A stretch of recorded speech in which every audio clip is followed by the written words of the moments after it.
Outside, the Pennsylvania blizzard is screaming, dropping the temperature to a deadly negative 33 degrees Fahrenheit. But inside, it's warm. The fire is crackling, and Gus, a massive wolf dog, is snoring softly by the hearth. Riley is standing there, scraper in hand, chipping away thick layers of gray mold and grime from the parlor walls. It looks like a peaceful winter evening.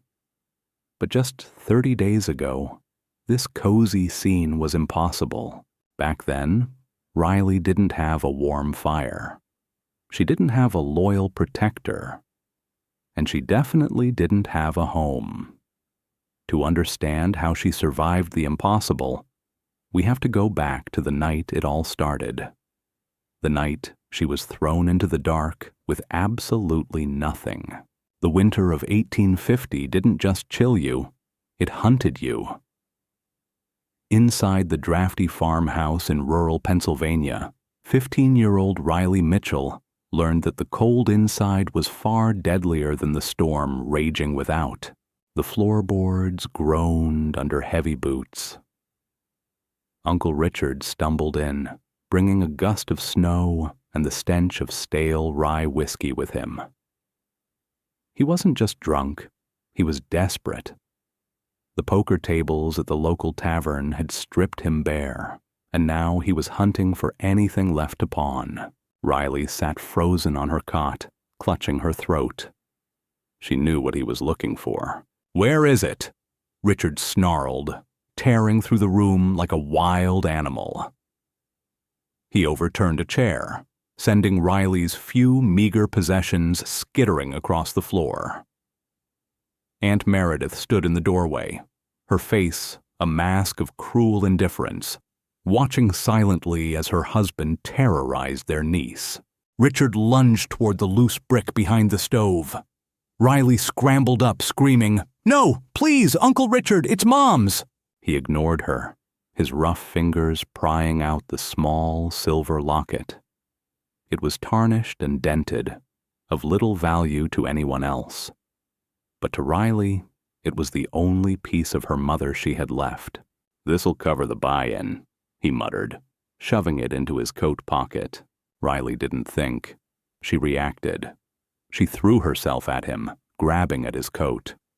"You can't have it, you thief." The backhand came swift and hard. The force of the blow sent Riley crashing against the wall. Taste of copper filled her mouth. Before she could regain her breath, Richard grabbed her by the collar, dragging her toward the heavy oak door. "You want to fight? Go fight the frost!" he roared. He wrenched the door open. The blizzard screamed, a wall of white instantly invading the room. He shoved her out. Riley fell hard onto the ice-crusted porch. "And take this trash with you." Richard reached into his pocket, but instead of the locket, he pulled out a crumpled, yellowed envelope. The deed to a homestead in Misty Creek, a place so far west it might as well have been on the moon. He threw it at her face. Worthless dirt for a worthless girl. The door slammed shut. The bolt slid home with a final, damning click. Riley scrambled to her knees, pounding on the wood until her knuckles bled. "Aunt Meredith, please." Silence. Riley turned around. The world was nothing but a swirling void of white. She grabbed the crumpled deed, stuffing it into her thin coat. She had no money, no coat warm enough for this weather, and no family. Just a piece of paper and a broken heart. Shivering violently, Riley took her first step into the dark. She wasn't just walking away. She was surviving. Weeks of hitching rides on rough supply wagons had left Riley hollowed out. But when she finally stood before her inheritance in Misty Creek, her heart didn't soar. It sank. The structure wasn't a home. It was a rotting carcass. Thick gray moss draped over the sagging eaves like a funeral shroud, and aggressive vines strangled the porch pillars. It looked less like a shelter and more like a mouth waiting to swallow her whole. "Waste of good timber," a voice croaked. Mrs. Higgins, a neighbor with a face as severe as the landscape, leaned over her fence. She clutched her shawl tight, eyeing Riley with suspicion. "Best keep walking, girl. That place is cursed. Even the rats won't nest there." Riley tightened her jaw, clutching the deed. It was this ruin or the freezing mud. "It's mine," she murmured, pushing past the rusted gate.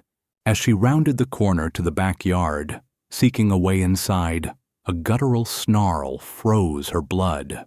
Huddled against the crumbling stone foundation was a beast, massive, with the broad snout of a timber wolf and coat matted with burrs. But he wasn't attacking. He was pinned. A jagged iron bear trap was clamped tight around his hind leg. The dog snapped, yellow eyes burning with pain and rage. Most would have run, but Riley didn't see a monster. She looked at the trap, then at the fear behind the animal's aggression. She saw a creature beaten down by a cruel world, left to die in the cold. Just like her. "You're not bad," she whispered, her voice trembling. "You're just hurt." Ignoring every survival instinct, Riley stepped closer.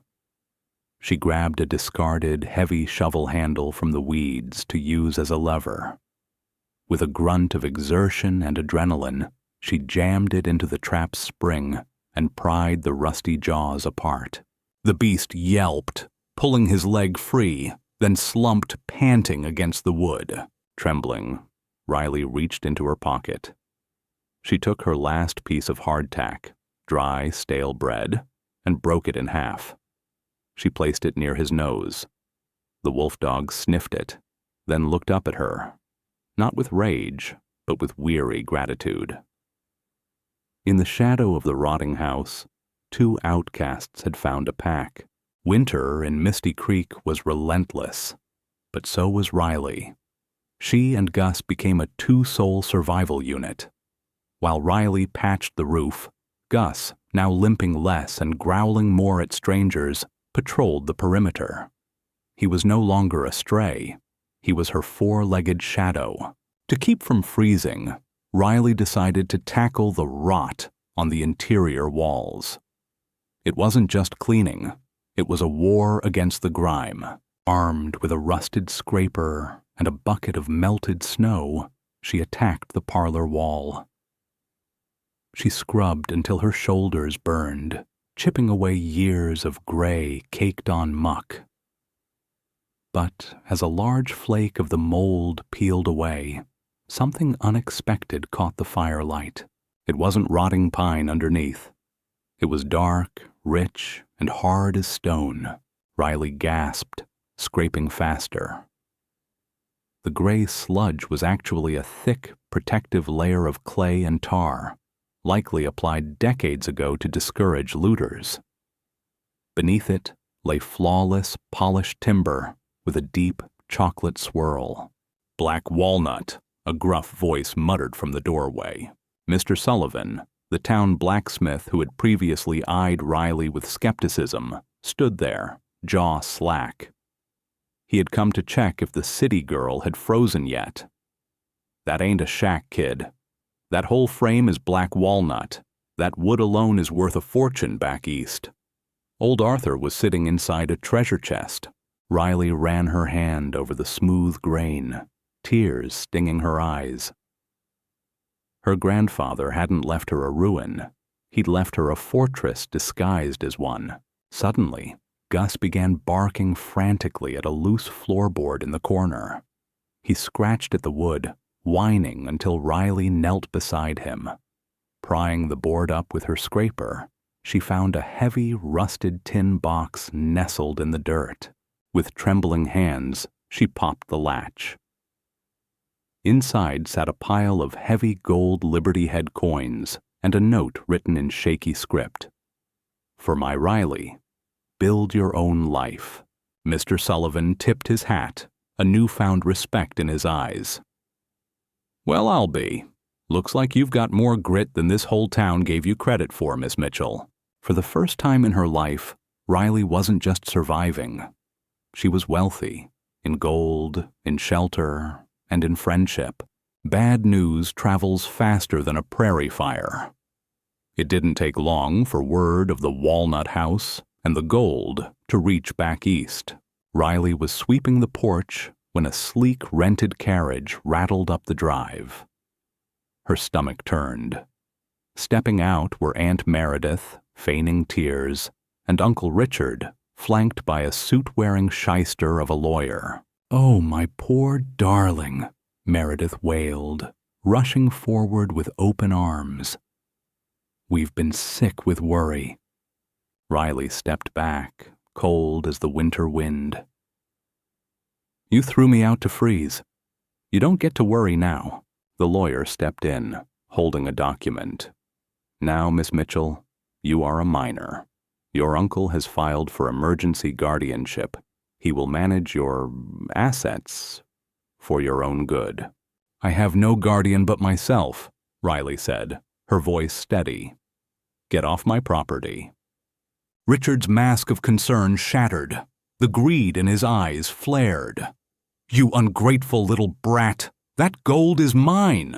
He lunged up the stairs, grabbing Riley by her arm, his grip bruising. "I'm taking what I'm owed." But he forgot one thing. Riley wasn't alone anymore. A low, thunderous growl vibrated from the doorway. Before Richard could raise a hand, Gus launched himself. The wolf dog became a blur of fur and teeth, slamming Richard into the porch railing. Richard screamed as Gus stood over him, jaws snapping inches from his throat, daring him to move. "Call off your beast!" Meredith shrieked. "I wouldn't recommend that." A deep voice boomed. Mr. Sullivan stepped out from the tree line, flanked by 3 other neighbors. He rested a double-barreled shotgun comfortably in the crook of his arm. The other men held pitchforks and axes. "In Misty Creek, we don't take kindly to claim jumpers," Sullivan said, spitting tobacco juice near the lawyer's polished boots. "And we protect our own. This girl is one of us. You folks best get back in that carriage before the sheriff gets here." Richard, pale and shaking, scrambled away from Gus. He looked at the armed neighbors, then at the niece he had discarded. He saw no fear in her eyes, only steel. Defeated, the vultures retreated. As the carriage sped away, Riley buried her face in Gus's thick fur, while Mr. Sullivan tipped his hat. She wasn't an orphan anymore. She was home. The thaw of 1851 didn't just clear the heavy snows from the Pennsylvania roads. It washed away the last lingering shadows of Riley Mitchell's painful past. As the wildflowers began to carpet the valley, the transformation of the homestead was finally complete. The structure that Mrs. Higgins had once called a rotting carcass was gone. In its place stood the Walnut Manor, a home that became the jewel of Misty Creek. With the grime stripped away and the wood treated with linseed oil, the rare black walnut timber gleamed like burnished amber in the sunlight. It wasn't just a house anymore. It was a testament to resilience, a physical reminder that the most valuable things are often hidden beneath a rough, unloved surface. But the true change wasn't in the architecture. It was in the girl who lived there. Riley used a portion of Grandfather Arthur's gold to secure her education, walking to the schoolhouse with her head held high. However, her most meaningful investment wasn't in books, but in the barn out back. She converted the space into a sanctuary for the unwanted.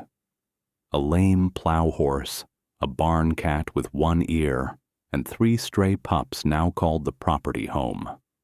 Riley, who knew exactly what it felt like to be discarded, made sure no creature within her reach would ever feel that cold again. On a lazy Sunday afternoon, the scene on the front porch painted the perfect picture of peace. Riley sat on the swinging bench, a leather-bound book open on her lap. The warm breeze rustled the hem of her dress, a stark contrast to the rags she had worn just months prior. At her feet lay Gus. The once ferocious wolf dog was sound asleep, his massive head resting heavily on Riley's boot. He let out a soft, content sigh, twitching his paws as he chased rabbits in his dreams. Mr. Sullivan, passing by on his wagon, tipped his hat with a smile. Riley waved back. She realized then that Uncle Richard had been wrong. He hadn't thrown her into the wilderness to die. Unwittingly, he had sent her to the place where she would finally learn to live. She looked down at Gus, stroking his thick fur. She had learned the greatest lesson of the frontier. Family isn't defined by blood or last names. Family is the pack that stands by you when the blizzard hits. Riley Mitchell had arrived in Misty Creek with nothing but a broken locket. She stayed with a heart full of gold, both the metal kind and the kind that matters most. What do you think, folks? Do you think Riley should have given her uncle a single gold coin just to make him go away peacefully? Or was she right to send him packing with absolutely nothing? Let me know down in the comments. If you enjoyed this tale of frontier justice and survival, please smash that subscribe button and ring the bell so you don't miss out on more stories from the Warm Heart Stories.